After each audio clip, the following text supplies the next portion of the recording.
it's all around me.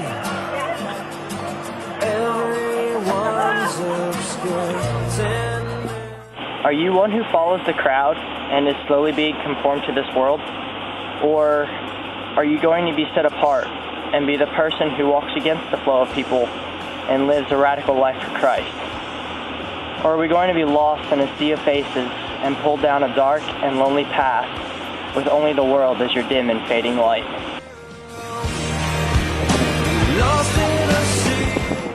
Romans 12:1 and 2 says, I appeal to you therefore, brothers, by the mercies of God, to present your bodies as a living sacrifice, holy and acceptable to God, which is your spiritual worship.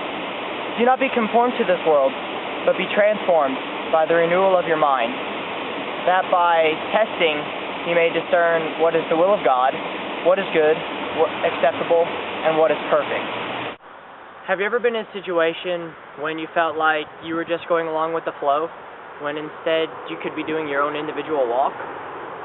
I know that everyone who's watching this is quietly thinking yes. So why is it we don't have the courage to break the chains and not be held captive by this world? Is it because we're scared of what other people will think? Or are you afraid you might lose your social status when you decide to walk against the crowd? When it comes down to it, this is where we really need to think about in our walk with the crowd. Because soon we may see people turn around and walk against the crowd and begin their walk with Christ.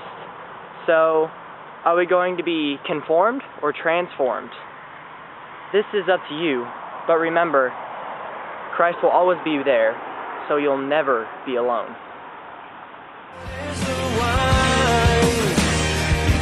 You traded your life for mine. If only my one heart was all you'd got. How hard is it being a Christian and walking against the crowd? You have so many people walking against you, and they're all headed for one final destination. However, you're headed for one completely different destination than most of the people you're walking against. But it's not until later that you realize, no matter how hard you try, you'll always get pulled back, knocked over, and sometimes even stepped on. And it's at those points in your walk you need to remember that the world is just making you think that you don't matter, and it would just be easier to follow everybody else and just stop trying to go the other way. But remember that we are not conformed to this world, but instead we live for Christ. But when you get to this point, you need to remember that the cross would not get heavy, and the hills wouldn't become hard to climb. But with the strength found in God, you can fight back against the crowd, and slowly bring more people back to the path that God is leading you down. So, don't be afraid to walk against the crowd, because soon you will have more people following you, and you can start leading the crowd in the opposite direction, which is what God intended us to do. Let's change things up a little bit. Let's pretend that everyone is walking to their doom, and nobody else knows it but you. And you've decided that you want to stop following the crowd. So you turn around and start walking against the flow, and as you're walking, you're trying to get as many people to come with you as you can. How does this relate? Well, how many times do us as Christians go against the flow? Let's be honest.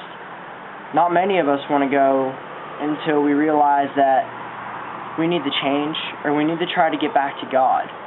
So, why is it we only seek guidance then, getting back and fighting against the crowd? Only when we realize that we have truly been pushed too far, and slowly we're becoming conformed to this world. Let's go back to the text. What are our bodies supposed to be for worship? In the text it says, we're supposed to be living sacrifices, holy and acceptable. We think about these words, and many teens today don't think about the most important thing when they're at parties, like before they do things that might impair their Christian ways. Many of them will never think the words, "Is it holy?" So, why is it so important?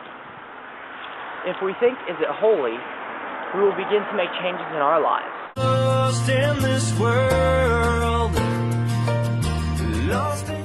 We will show people that they're headed down the wrong path, and soon they will be fighting against the crowd with you headed back the other direction on the right path, which is lit by the Holy Spirit of Christ. If we follow the light of Christ, we will never be blown off course because we have the strongest light in the world, and it's pulling us closer to Him.